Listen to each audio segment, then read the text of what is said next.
Assalamualaikum warahmatullahi wabarakatuh. Baik anak-anak, Ibu akan melanjutkan pembahasan tentang turunan senyawa karbon. Pada kesempatan kali ini, Ibu akan membahas tentang eter ya. Tata nama eter. Eter adalah senyawa karbon yang memiliki gugus alkoksi atau O. Contohnya, perhatikan CH3O CH3. O-nya adalah gugus alkoksi. Tata nama untuk eter diawali dari gugus alkoksinya ya. Alkana yang mengikat oksigen. Karena alkananya di sini CH3 ya, turunan dari metana, maka gugus alkoksinya menjadi metoksi. Dan metil yang satu lagi ini jadi gugus alkananya. Karena dia berasal dari metana, maka namanya menjadi metoksimetana. Ini adalah nama resminya.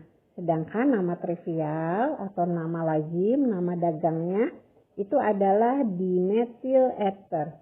Kenapa? Karena di sini ada 2 buah metil, ya, sehingga kita beri awalan dimetil dan gugus alkoksinya merupakan gugus fungsi untuk ether, maka namanya menjadi dimetil ether.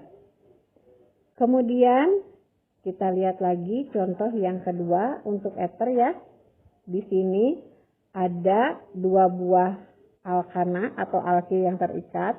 Yang pertama yang mengandung 3 buah C ini disebut dengan propil. Dan yang mengandung 1 buah C ini disebut dengan metil. Maka yang akan menjadi gugus alkoksi adalah yang C-nya paling sedikit. Nah, karena yang paling sedikit adalah metil, maka metil dengan oksigen akan menjadi metoksi. Sedangkan propil akan menjadi alkananya. Maka namanya menjadi metoksi propana. Atau kalau menjadi nama trivialnya dituliskan metil, propil, ether. Nah, ada lagi nih contoh yang berikutnya. Ini juga masih propil dengan metil, hanya kita lihat anak-anak, O-nya di sini terikat pada C kedua dari si propil ya. Nah, sehingga punya istilah lain, ini namanya isopropil. Jadi gugus yang diberi kotak ini ya, propilnya karena si O terikat pada C yang kedua dari propil, maka menjadi isopropil. Sedangkan gugus alkil satu lagi adalah CH3 yaitu metil. Maka namanya menjadi metil isopropil ether atau 2 metoksi karena si alkoksinya terikat pada atom C nomor 2. Maka namanya 2 metoksi propana. Bisa dipahami anak-anak? Nah, kita lihat lagi sekarang contoh yang ketiga. Ini ya. Kita lihat contoh yang ketiga. Di sini ada gugus induk atau rantai induk berjumlah 6 anak-anak. Ini sudah ada nomornya ya dari 1 sampai 6. Kemudian gugus alkoksinya terikat pada atom C nomor 4. Terikat pada atom C nomor 4. Dan ada gugus cabang berupa metil di C nomor 2. Maka nama lengkapnya menjadi 4 etoksi karena alkana yang terikat di sini C-nya 2. Berarti kan dari etana ya. Etana mengikat oksigen menjadi etoksi. Nama lengkap dari senyawa eter ini adalah 4 etoksi 2 metil. Totalnya ada 6 buah C, berarti heksana. Nah, itu tata nama untuk eter anak-anak. Gimana? Bisa dipahami? Nah, selanjutnya Ibu akan membahas tentang ini kita hapus dulu ya. Selanjutnya Ibu akan membahas tentang aldehida. Ya, tentang aldehida atau alkana. Nah, alkanal ini memiliki gugus fungsi CHO atau COH, di mana si C dengan O-nya ini berikatan rangkap 2 ya.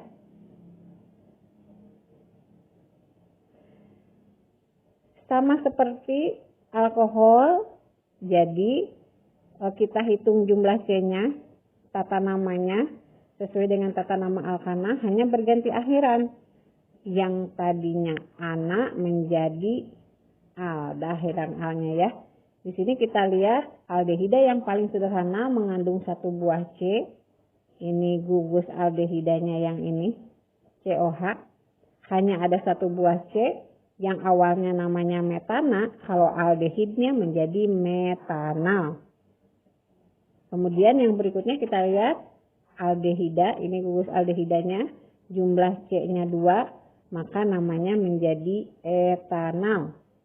Yang berikutnya kita lihat lagi, ini gugus aldehid, gugus fungsinya semuanya memiliki jumlah C totalnya 3, maka namanya menjadi propanal. Nanti kalau misalkan ada yang jumlah C-nya 4 dan mengandung gugus fungsi aldehida, namanya jadi butanal dan seterusnya. Nah, yang di bawah ini contoh penamaan aldehida rantai lurus ya. Perhatikan anak-anak. Ini jumlah C-nya 3, 1, 2, 3, ada namanya di sini. Nama aldehid resminya adalah propanal. Tapi nama trivialnya yang sering diketahui atau dikenal itu adalah propil aldehida. Kemudian bagaimana kalau aldehidanya bercabang anak-anak? Contohnya seperti yang di bawah ini. Kita lihat rantai induknya terdiri dari 3 buah C. Ya, ini ibu kotak ini. Ini rantai induk. Ada 3 buah C. Kemudian ada gugus COH. Ini menandakan bahwa dia kelompok senyawa aldehid. Dan di bawahnya ada rantai cabang CH3. Maka namanya menjadi 2 metil propanal karena si metil atau si cabang terikat pada atom C nomor 2. Dan karena jumlah C-nya ada 3, dia juga mengandung gugus fungsi aldehid, namanya menjadi propanal. Ini untuk tata nama aldehida. Bisa dipahami? Ya, Ibu akan lanjut ya. Ya, ini adalah senyawa keton. Keton atau alkanon. Cirinya, keton adalah senyawa yang memiliki gugus karbonil atau CO, gitu ya. CO saja. Perhatikan, bedanya keton dengan aldehid, kalau keton di kiri kanan dari si gugus karbonil itu harus C lagi anak-anak. Nah, minimalnya yang C-nya 1 atau metil ya. Sehingga keton yang paling sederhana itu tersusun dari 3 buah C. Nah, karena C-nya 3 yang harusnya propana ya, karena dia mengandung gugus karbonil, maka namanya menjadi propanon. Asalnya kan dari propana, karena dia berubah menjadi alkanon atau keton, maka namanya menjadi 2 propanon. Kenapa ada angka 2? Karena gugus karbonilnya terikat pada atom C nomor 2 atau berada di atom C nomor 2. Selanjutnya, ini keton yang berikutnya nih anak-anak. Totalnya ada 5 buah C ya.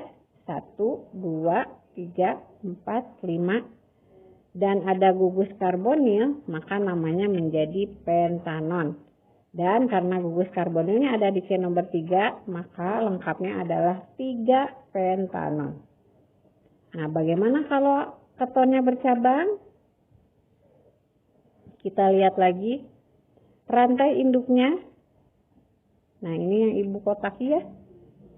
Ada 1, 2, 3, 4, 5. 5C berarti penta. Nah, karena ada gugus karbonil, maka namanya menjadi pentanon. Kemudian gugus karbonil terikat pada atom C nomor 2. Kita prioritaskan dihitung dari sebelah kanan anak-anak. Kenapa? Karena di sebelah kanan cabang atau gugus fungsi berada di C yang lebih kecil dibandingkan kalau kita hitung dari sebelah kiri. Nah, gitu ya. Maka namanya menjadi 2-pentanon karena gugus karbonilnya terikat pada atom C nomor 2. Kemudian kebetulan ada cabang nih.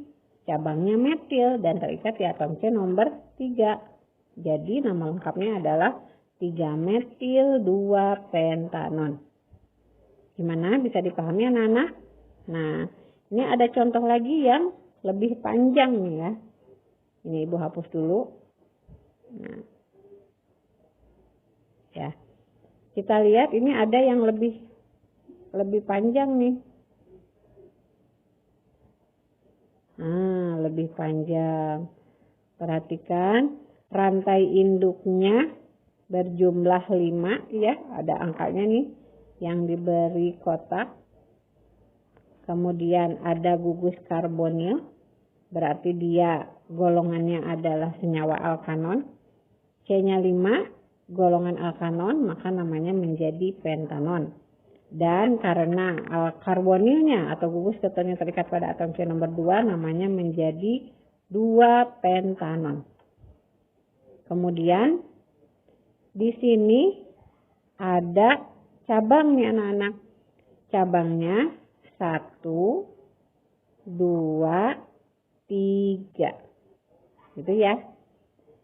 Ada cabang yang sejenis yaitu CH3 dengan CH3. Tapi ada juga yang tidak sejenis nih ini. CH2, CH3. Ini kalau kita gabungkan jadi C2H5. Nah, berbeda ya. Kalau yang CH3 ini kita sudah kenal namanya metil. Kalau yang C2H5 namanya etil karena dia memang berasal dari etana. Nah, kita lihat karena ada 2 jenis cabang, ada metil, ada etil, maka yang ditulis duluan adalah yang etil secara alfabetikal.